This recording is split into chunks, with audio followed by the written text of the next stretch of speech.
ಮೈಸೂರಿನ ಮಹಾರಾಜರು ಯದುವೀರವರು ಈ ಬಾರಿ ಭಾರತೀಯ ಜನತಾ ಪಕ್ಷದಿಂದ ಮೈಸೂರು ಲೋಕಸಭಾ ಕ್ಷೇತ್ರದಿಂದ ಸ್ಪರ್ಧೆ ಮಾಡ್ತಾರೆ.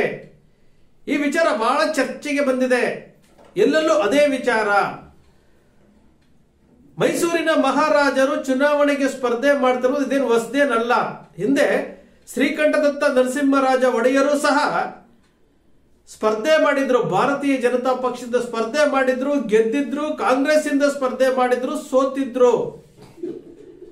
ಇದೇನು ಹೊಸದೇನಲ್ಲ. ಭಾರತೀಯ ಜನತಾ ಪಕ್ಷ ಮೈಸೂರಿನಲ್ಲಿ ನೆಲೆ ಇಲ್ಲದಂತಹ ಸಮಯದಲ್ಲಿ CH ವಿಜಯಶಂಕರ್ ಅವರು ಮೈಸೂರು ಲೋಕಸಭಾ ಕ್ಷೇತ್ರದಿಂದ ಸತತವಾಗಿ ಸಂಸದರಾಗಿದ್ದಂಥವರು. ಅಲ್ಲಿ ನೆಲೆಯೇ ಇರಲಿಲ್ಲ. ಭಾರತೀಯ ಜನತಾ ಪಕ್ಷ ಮೈಸೂರಿನ ನೆಲೆಯೇ ಇರಲಿಲ್ಲ. ಇವತ್ತಿಗೂ ಸಹ ವಿಧಾನಸಭಾ ಕ್ಷೇತ್ರಗಳಲ್ಲಿ ಭಾರತೀಯ ಜನತಾ ಪಕ್ಷ ನೆಲೆಯನ್ನು ಕಂಡುಕೊಂಡಿಲ್ಲ. ಅಂತಹ ಸಮಯದಲ್ಲಿ ಭಾರತೀಯ ಜನತಾ ಪಕ್ಷವನ್ನು ಕಟ್ಟಿ ಬೆಳೆಸಿದ್ದಂಥವರು, ಅಲ್ಲಿ ಸತತವಾಗಿ ಸಂಸದರಾಗಿದ್ದಂಥವರು CH ವಿಜಯಶಂಕರ್ ಅವರು.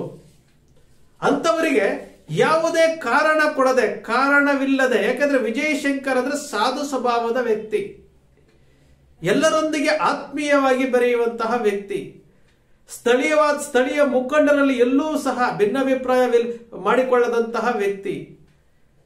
ಕೃಷ್ಣರಾಜ ಕ್ಷೇತ್ರದ ಶಾಸಕರಾಗಿದ್ದಂತಹ A ರಾಮದಾಸ್ ಆಗಿರ್ಬೋದು, ಚಾಮರಾಜ ಕ್ಷೇತ್ರದ ಶಾಸಕರಾಗಿದ್ದ ಶಂಕರಲಿಂಗೇಗೌಡರಾಗಿರ್ಬೋದು, ಇವರೆಲ್ಲರೂ ಸಹ ಭಾರತೀಯ ಜನತಾ ಪಕ್ಷದ ಶಾಸಕರಾಗಿದ್ರೂ ಸಹ ಯಾರ ಹತ್ರನೂ ಸಹ ಅವರು ಹೆಸರು ಕೆಡಿಸ್ಕೊಂಡಿರಲಿಲ್ಲ. ಎಲ್ಲರೊಂದಿಗೆ ಆತ್ಮೀಯವಾಗಿ ಇದ್ದಂಥವರು. ಅಂತಹ CH ವಿಜಯಶಂಕರ್ ಅವರಿಗೆ 2014ರಲ್ಲಿ ಏಕಾಏಕಿ ಟಿಕೆಟ್ ಅನ್ನ ತಪ್ಪಿಸ್ತಾರೆ. ಟಿಕೆಟ್ ಅನ್ನ ಕೊಡೋದಿಲ್ಲ. 2009ರಲ್ಲಿ ವಿಜಯಶಂಕರ್ ಅವರು ಕೇವಲ 7,000 ಮತಗಳಿಂದ ಮಾತ್ರ ಅವರು ಸೋತಿರ್ತಾರೆ. 7,000 ಮತಗಳಿಂದ ಸೋತಿರ್ತಾರೆ. ಅಂತವರಿಗೆ 2014ರಲ್ಲಿ ಅವರಿಗೆ ಟಿಕೆಟ್ ಅನ್ನ ನಿರಾಕರಿಸ್ತಾರೆ. ಯಾವುದೇ ಪ್ರತಿರೋಧ ಮಾಡೋದಿಲ್ಲ, ಯಾವುದೇ ಪ್ರೆಸ್ ಮೀಟ್ ಮಾಡೋದಿಲ್ಲ, ಯಾರ ವಿರುದ್ಧವೂ ಮಾತಾಡೋದಿಲ್ಲ, ಜನರ ಮುಂದೆ ಏನೂ ಮಾತಾಡೋದಿಲ್ಲ.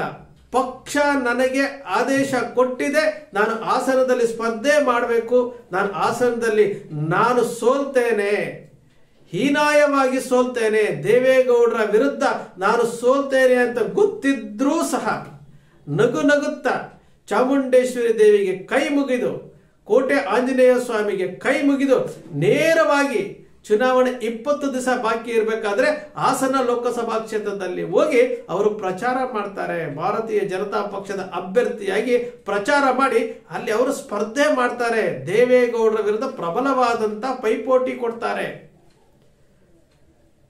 ಅಂತಹ ವಿಜಯಶಂಕರ್ ಅವರು ಭಾರತೀಯ ಜನತಾ ಪಕ್ಷವನ್ನು ಮೈಸೂರು ಲೋಕಸಭಾ ಕ್ಷೇತ್ರದ ವ್ಯಾಪ್ತಿಯಲ್ಲಿ ಕಟ್ಟಿ ಬೆಳೆಸಿದಂತಹ ವಿಜಯಶಂಕರ್ ಅವರ ಭವಿಷ್ಯವನ್ನ, ಅಂತಹ ಹಿರಿಯ ರಾಜಕಾರಣಿಯನ್ನ, ಅವರ ಭವಿಷ್ಯವನ್ನು ಮಂಕಾಗಿಸಿದ್ದು ಈ 10 ವರ್ಷಗಳಲ್ಲಿ ಒಬ್ಬ ರಾಜಕಾರಣಿ ಏನು ತನ್ನ ಅಸ್ತಿತ್ವವನ್ನು ಕಳೆದುಕೊಳ್ಳುವಂತಹ ಸ್ಥಿತಿಗೆ ಬಂದಿದ್ದರೂ ಸಹ, ಅನ್ಯಾಯ ಆಗಿದ್ದರೂ ಸಹ ಪಕ್ಷ ಏನ್ ಹೇಳ್ತು ಅದನ್ನು ನಾನು ಪಾಲಿಸಬೇಕು ಎಂಬ ಒಂದೇ ಕಾರಣಕ್ಕೋಸ್ಕರವಾಗಿ ಪಕ್ಷ ನಿಷ್ಠೆಯಿಂದ ಅವರು ಸ್ಪರ್ಧೆ ಮಾಡಿದ್ರು, ಹಾಸನದಲ್ಲಿ ಸ್ಪರ್ಧೆ ಮಾಡಿದ್ರು.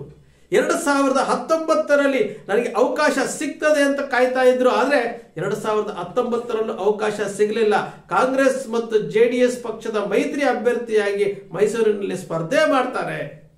ಅದಾದ ನಂತರ ಕಾಂಗ್ರೆಸ್ ಪಕ್ಷದ ವಾತಾವರಣ ಅವರಿಗೆ ಇಷ್ಟ ಆಗುದಿಲ್ಲ. ಮತ್ತೊಮ್ಮೆ ಅವರು ಭಾರತೀಯ ಜನತಾ ಪಕ್ಷಕ್ಕೆ ಬರ್ತಾರೆ. ಇದು ಒಬ್ಬ ವಿಜಯಶಂಕರ್ ಎಂಬ ಮುತ್ಸದ್ದಿ ರಾಜಕಾರಣಿ, ಪಕ್ಷ ನಿಷ್ಠೆಗೆ ಮತ್ತೊಂದು ಹೆಸರಾಗಿದ್ದಂತಹ ವಿಜಯಶಂಕರ್ ಅವರಿಗೆ ಮೈಸೂರು ಲೋಕಸಭಾ ಕ್ಷೇತ್ರದಲ್ಲಿ ಏನು ಭಾರತೀಯ ಜನತಾ ಪಕ್ಷವನ್ನು ಕಟ್ಟಿದಂತಹ ವಿಜಯಶಂಕರ್ ಅವರಿಗೆ ಅಷ್ಟೊಂದು ಅನ್ಯಾಯ ಆಗಿದ್ರು ಸಹ, ಅನ್ಯಾಯ ಆಗ್ತಿದ್ರು ಸಹ ವಿಜಯಶಂಕರ್ ಅವರು ಎಲ್ಲೂ ಸಹ ಯಾರ ಮೇಲೂ ಸಹ ದೂಷಣೆ ಮಾಡದೆ, ಹೈಕಮಾಂಡ್ ಮೇಲೆ ದೂಷಣೆ ಮಾಡದೆ, ಯಾರು ಒತ್ತಡವನ್ನು ಮಾಡದೆ, ಏನು ಕರ್ನಾಟಕದ ಭಾರತೀಯ ಜನತಾ ಪಕ್ಷದ ಮುಖಂಡರುಗಳನ್ನು ಭೇಟಿ ಮಾಡಿ ನನಗೇ ಟಿಕೆಟ್ ಕೊಡಬೇಕು, ನಾನು ಇಷ್ಟೆಲ್ಲ ಕೆಲಸ ಮಾಡಿದ್ದೀನಿ, ನಾನು 3 ಬಾರಿ ಗೆದ್ದಿದ್ದೀನಿ, ನಾನು ಇಷ್ಟೆಲ್ಲ ಕೆಲಸ ಮಾಡಿದ್ದೀನಿ ಅಂತ ಕೇಳಿಕೊಳ್ಳದೆ, ತಾನು ಪ್ರಚಾರ ಪಡೆಯದೆ, ಜನರ ಮುಂದೆ ಹೋಗಿ ಅಭಿಪ್ರಾಯವನ್ನ ಕೇಳದೆ ಏಕಾಏಕಿ ಟಿಕೆಟ್ ಅನ್ನು ಹಾಸನದಲ್ಲಿ ಅನೌನ್ಸ್ ಮಾಡಿದ್ದಾರೆ ಅಂತ ಹೇಳಿದ ತಕ್ಷಣನೇ ನೇರವಾಗಿ ಅವರು ಹಾಸನಕ್ಕೆ ಹೋಗಿ ಸ್ಪರ್ಧೆ ಮಾಡ್ತಾರೆ. ಇದು ಅವರ ಪಕ್ಷ ನಿಷ್ಠೆಯನ್ನ ತೋರಿಸುತ್ತೆ. ಅವರ ಪಕ್ಷ ನಿಷ್ಠೆಯನ್ನು ತೋರಿಸುತ್ತೆ. ಎಲ್ಲಿಯವರೆಗೂ ನನಗೆ ಈ ಪಕ್ಷ ಅಧಿಕಾರ ಕೊಟ್ಟಿದೆ, ಅವಕಾಶ ಕೊಟ್ಟಿದೆ, ಈ ಅವಕಾಶವನ್ನ ಈಗ ಹಾಸನದಲ್ಲಿ ಕೊಡ್ತಾ ಇದ್ದಾರೆ, ನಾನು ಸೋಲ್ತೀನಿ ಅಂತಂದ್ರೂ ಪರವಾಗಿಲ್ಲ, ನಾನು ಅಲ್ಲಿ ಹೋಗಿ ನಿಲ್ತೇನೆ, ನಾನು ಪಕ್ಷದ ವಿರುದ್ಧ ನಿಂತ್ಕೊಳ್ಳೋದಿಲ್ಲ, ಅವ್ರ ವಿರುದ್ಧ ನಾನು ಮಾತಾಡೋದಿಲ್ಲ ಅಂತ ಹೇಳುವಂತಹ ವಿಜಯಶಂಕರ್ ಅವರು ಹಾಸನದಲ್ಲಿ ನಿಲ್ತಾರೆ. ದೇವೇಗೌಡರ ವಿರುದ್ಧ ಏನು ಸ್ಪರ್ಧೆ ಮಾಡ್ತಾರೆ, ಹೀನಾಯವಾಗಿ ಸೋಲ್ತಾರೆ. ಇದು ವಿಜಯಶಂಕರ್ ಅವರ ಪಕ್ಷ ನಿಷ್ಠೆಯನ್ನ ತೋರಿಸುತ್ತೆ. ಇದು ವಿಜಯಶಂಕರ್ ಅವರು ಒಬ್ಬ ಮುತ್ಸದ್ದಿ ರಾಜಕಾರಣಿ ಅಂತ, ಅವರ ಮುತ್ಸದ್ದಿ ರಾಜಕಾರಣಿ ಅನ್ನೋದನ್ನ ಜಗಜ್ಜಾಹೀರು ಮಾಡ್ತಾರೆ. ಸ್ನೇಹಿತರೆ, ಯದುವೀರವರಿಗೆ ಟಿಕೆಟ್ ಸಿಗುತ್ತೆ, ಯದುವೀರವರು ಸಂಸದರಾಗ್ತಾರೆ, ಮತ್ತಾರೋ ಸಂಸದರಾಗ್ತಾರೆ ಅನ್ನೋದು ಮುಖ್ಯ ಅಲ್ಲ. ಇಲ್ಲಿ ಆ ನಡವಳಿಕೆಗಳು ಏನಿದೆಯಲ್ಲ ಅದು ಮುಖ್ಯ ಆಗುತ್ತೆ. ನಿಜಕ್ಕೂ ಯದುವೀರವರು ಅವರಿಗೆ ಟಿಕೆಟ್ ಸಿಕ್ಕಿ ಅವರು ಸ್ಪರ್ಧೆ ಮಾಡ್ತಾರೆ ಅನ್ನೋದಾದ್ರೆ ಮೈಸೂರಿನ ರಾಜವಂಶದವರಿಗೆ ರಾಜಕೀಯ ಹೊಸತೇನಲ್ಲ. ಅಲ್ಲಿ ಸಹ ಮಹಾರಾಜರು ಸಂಸದರಾಗಿದ್ರು, ಈಗಲೂ ಯದುವೀರವರಿಗೆ ಟಿಕೆಟ್ ಕೊಟ್ರೆ ಈಗಲೂ ಸಂಸದರಾಗ್ತಾರೆ, ಅದೇನು ವಿಶೇಷ ಏನೂ ಅಲ್ಲ. ಒಟ್ಟಿನಲ್ಲಿ ಒಬ್ಬ ನಿಷ್ಠಾವಂತ ಪಕ್ಷದ ಕಾರ್ಯಕರ್ತ ಆಗಿದ್ದಂತಹ, ಈಗಲೂ ಸಹ ಭಾರತೀಯ ಜನತಾ ಪಕ್ಷದಲ್ಲಿ ಇರುವಂತಹ CH ವಿಜಯಶಂಕರ್ ಅವರು ಸತತವಾಗಿ ಸಂಸದರಾಗಿದ್ದಂಥವರು, ಅಸ್ತಿತ್ವವನ್ನು ಉಳಿಸಿದಂಥವರು, ಭಾರತೀಯ ಜನತಾ ಪಕ್ಷವನ್ನು ಕಟ್ಟಿದ್ದಂಥವರು, ಇವತ್ತು ಪಕ್ಷ ಏನು ಹೇಳ್ತೋ ಅದನ್ನ ಪಾಲಿಸಲು ಹೋಗಿ ಇವತ್ತು ರಾಜಕೀಯವಾಗಿ ಮೂಲೆ ಗುಂಪಾಗಿರುವುದಂತೂ ಸ್ಪಷ್ಟ. ಸ್ನೇಹಿತರೆ, ನಿಮ್ಮ ಅಕ್ಷರ ಮೀಡಿಯಾ ಯಾವುದು ಸೃಷ್ಟಿ ಮಾಡೋದಿಲ್ಲ, ಕಲ್ಪನೆ ಮಾಡೋದಿಲ್ಲ, ವಾಸ್ತವದ ವಿಚಾರಗಳನ್ನು ವಿಶ್ಲೇಷಣೆ ಮಾಡುತ್ತೆ. ನಿಮ್ಮ ಅಕ್ಷರ ಮೀಡಿಯಾದ ವಿಶ್ಲೇಷಣೆ ನಿಮ್ಗೆ ಇಷ್ಟ ಆಯಿತು ಅಂದ್ರೆ, ಸಬ್ಸ್ಕ್ರೈಬ್ ಆಗಲಿಲ್ಲ ಅಂದ್ರೆ ಸಬ್ಸ್ಕ್ರೈಬ್ ಮಾಡ್ಕೊಳ್ಳಿ, ಪಕ್ಕದಲ್ಲಿ ಕಾಣುವಂತ ಬೆಲ್ ಬಟನ್ ಪ್ರೆಸ್ ಮಾಡಿ, ಶೇರ್ ಮಾಡಿ, ಪ್ರೋತ್ಸಾಹ ನೀಡಿ.